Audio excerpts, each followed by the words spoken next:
সেপ্টেম্বরের মধ্যে শেষ হবে একাদশে ভর্তি কার্যক্রম, লাখো আসন শূন্য থাকবে। গণভোটের রায় না মানলে আপনারাও নাই হয়ে যাবেন, সরকারের উদ্দেশ্যে জামায়াত আমির। স্থানীয় সরকার নির্বাচনেও পোস্টার নিষিদ্ধ, আচরণবিধি চূড়ান্ত করল ইসি। ভিসার শ্রেণী বাড়িয়ে নতুন নীতিমালা করল সরকার। সুনামগঞ্জে এসএসসি ও সমমানের পাশের হার 53.84%, জিপিএ পাস পেয়েছে 443 জন। যশোরের সাঁতার সংগঠক নজরুলকে সংবর্ধনা। দর্শক, আমাদের রাতের আয়োজনে আপনাদের সাথে আছি আমি স্বপ্না দেবনাথ। শুনছিলেন প্রধান শিরোনাম, এছাড়াও রয়েছে অন্যান্য বিভিন্ন গুরুত্বপূর্ণ খবর। বিস্তারিততে যাওয়ার আগে আপডেট খবর পেতে গ্রামের কাগজের ইউটিউব চ্যানেল সাবস্ক্রাইব এবং ফেসবুক পেজ ফলো করে রাখুন। একাদশ শ্রেণীতে এবারও কোনো ভর্তি পরীক্ষা বা লটারি হবে না। এসএসসি ও সমমান পরীক্ষার ফলাফলের জিপিএ এবং শিক্ষার্থীদের পছন্দক্রমের ভিত্তিতেই অনলাইনে কলেজে আসন বরাদ্দ দেওয়া হবে। আন্তঃশিক্ষা বোর্ড সমন্বয় কমিটির সভাপতি ও ঢাকা শিক্ষা বোর্ডের চেয়ারম্যান প্রফেসর সৈয়দ আখতারুজ্জামান জানিয়েছেন, সারা দেশে একাদশ শ্রেণীতে ভর্তির জন্য প্রায় 25 লাখ আসন রয়েছে। গত বছর এসব আসনের 58.7% পূরণ হয়েছিল। এবছর এসএসসি ও সমমানে পাশের হার কম হওয়ায় খালি আসনের সংখ্যা আরো বাড়তে পারে। তিনি জানান, আগামী 15 সেপ্টেম্বরের মধ্যেই ভর্তি কার্যক্রম শেষ করা হবে। এরপরই একাদশ শ্রেণীর ক্লাস শুরু হবে। ভর্তি সংক্রান্ত বিস্তারিত সময়সূচি ও নীতিমালা শিগগিরই প্রকাশ করা হবে। গণভোটের রায় না মানলে সরকারও টিকে থাকতে পারবে না বলে মন্তব্য করেছেন বিরোধী দলীয় নেতা ও জামায়াতে ইসলামীর আমির ডাক্তার শফিকুর রহমান।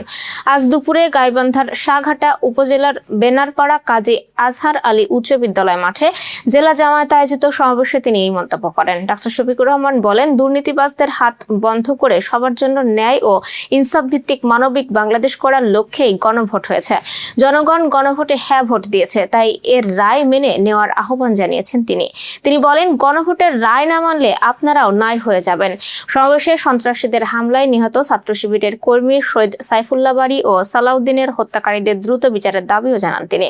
এ সময় দলটির কেন্দ্রীয় ও স্থানীয় নেতাকর্মীরা উপস্থিত ছিলেন। স্থানীয় সরকার নির্বাচনে পোস্টার নিষিদ্ধ করে নতুন আচরণবিধির খসড়া চূড়ান্ত করেছে নির্বাচন কমিশন। ইউনিয়ন পরিষদ, পৌরসভা, সিটি কর্পোরেশন, উপজেলা ও জেলা পরিষদ এই 5 স্তরের নির্বাচনে নতুন বিধিমালা প্রযোজ্য হবে। ইসি সচিব আক্তার আহমেদ জানান, খসড়াটি অনুমোদনের পর আইন মন্ত্রণালয়ে ভেটিং এর জন্য পাঠানো হয়েছে। ভেটিং শেষে গেজেট প্রকাশ করা হবে। নতুন বিধিতে পোস্টারের বদলে ব্যানার, লিফলেট, ফেস্টুন ও প্রথমবারের মতো বিলবোর্ড ব্যবহারের সুযোগ রাখা হয়েছে। ব্যানারের সর্বোচ্চ আকার 10 foot by 4 foot, festoon 18 by 24 inch এবং বিলবোর্ড সর্বোচ্চ 16 বাই 9 ফুট হতে পারবে। প্রচারে সামাজিক যোগাযোগ মাধ্যম ব্যবহারের সুযোগ থাকলেও এআই এর অপব্যবহার নিষিদ্ধ করা হয়েছে। অনলাইন প্রচারের ব্যয়ও নির্বাচনী ব্যয়ের হিসাবে দেখাতে হবে। মাইক ব্যবহার করা যাবে দুপুর 12টা থেকে সন্ধ্যা পর্যন্ত। আচরণবিধি লঙ্ঘনে জরিমানা 10,000 থেকে বাড়িয়ে সর্বোচ্চ 50,000 টাকা করা হয়েছে। পাশাপাশি প্রার্থিতা বাতিলের বিধানও রাখা হয়েছে। ভিসা শ্রেণী বাড়িয়ে বিদেশিদের বাংলাদেশে আগমন ও প্রস্থানকে সহজ ও সুশৃঙ্খল করতে নতুন ভিসা নীতিমালা অনুমোদন করেছে সরকার। প্রধানমন্ত্রী তারেক রহমানের সভাপতিত্বে আজ সোমবার সচিবালয়ে মন্ত্রিসভা বৈঠকে ভিসা নীতিমালা 2026 অনুমোদন করা হয়। রাতে মন্ত্রিপরিষদ বিভাগের সংবাদ বিজ্ঞপ্তিতে বলা হয়েছে, বিদেশিদের বাংলাদেশে আগমন ও প্রস্থানকে সহজ ও সুশৃঙ্খল করা, বিদেশি বিনিয়োগ, ব্যবসা ও দক্ষ মানব সম্পদ আকৃষ্ট করা, পর্যটন ও আতিথেয়তা খাতকে উৎসাহিত করা, প্রযুক্তি ও জ্ঞান স্থানান্তর নিশ্চিত করা, জাতীয় নিরাপত্তা ও আন্তর্জাতিক কূটনৈতিক ভারসাম্য বজায় রাখা, পারস্পরিকতা নীতির ভিত্তিতে আন্তর্জাতিক ভ্রমণ ব্যবস্থাপনা এবং আধুনিক এবং সেবামুখী অভিবাসন কাঠামো গড়ে তোলার লক্ষ্যে বিদ্যমান ভিসা পদ্ধতি যুগোপযোগী, নিরাপদ, গতিশীল এবং সহজীকরণের উদ্দেশ্যে নতুন ভিসা নীতিমালা করা হয়েছে। 2006 সালে ভিসা নীতিমালা ভিসার শ্রেণী 33টি ছিল জানিয়ে বিজ্ঞপ্তিতে বলা হয়েছে, নতুন ভিসা নীতিমালায় 34টি ভিসা শ্রেণী নির্ধারণ করা হয়েছে।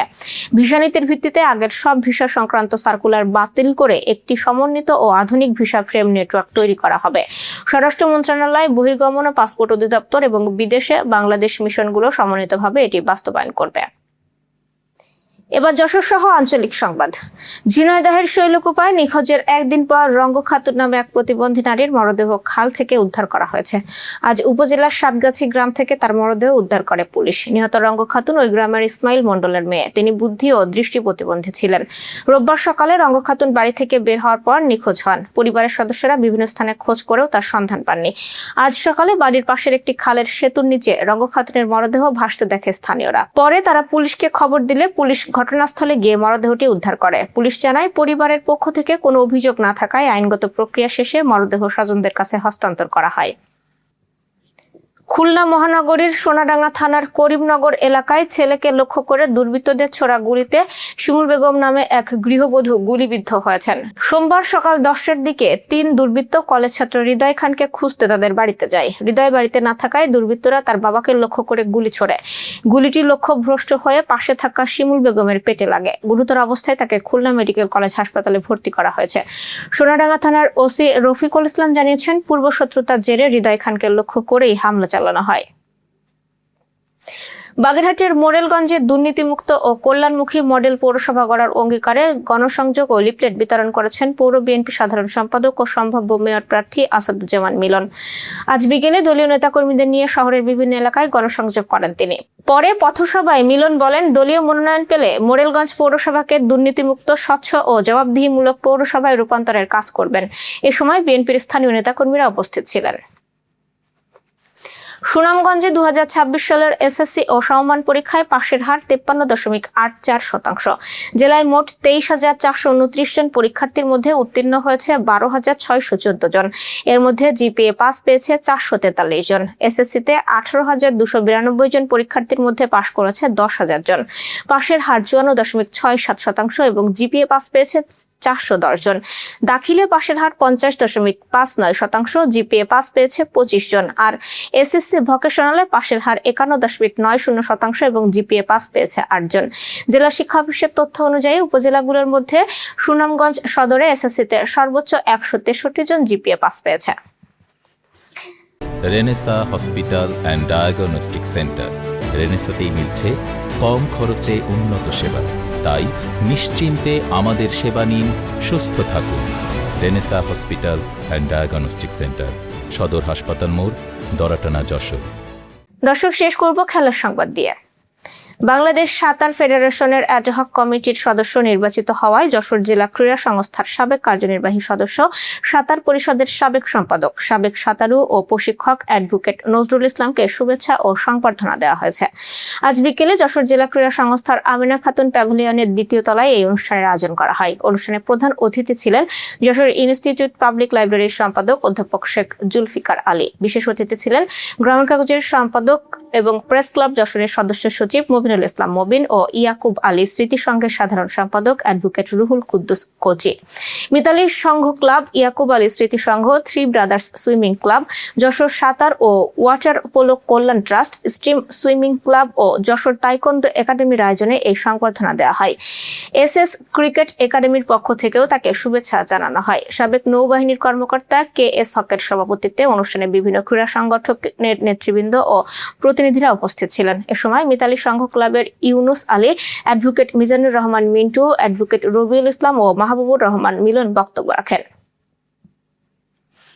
দর্শক, এ ছিল আজকে রাতের আয়োজন। এরপর সকালের খবর দেখার আমন্ত্রণ জানাচ্ছি। বিদ্যুৎ ব্যবহারে সাশ্রয়ী হন এবং সেই সাথে সচেতন হন পানির অপচয় রোধে এবং হাম ও মশা হইতে রোগ সম্পর্কে। শুভরাত্রি।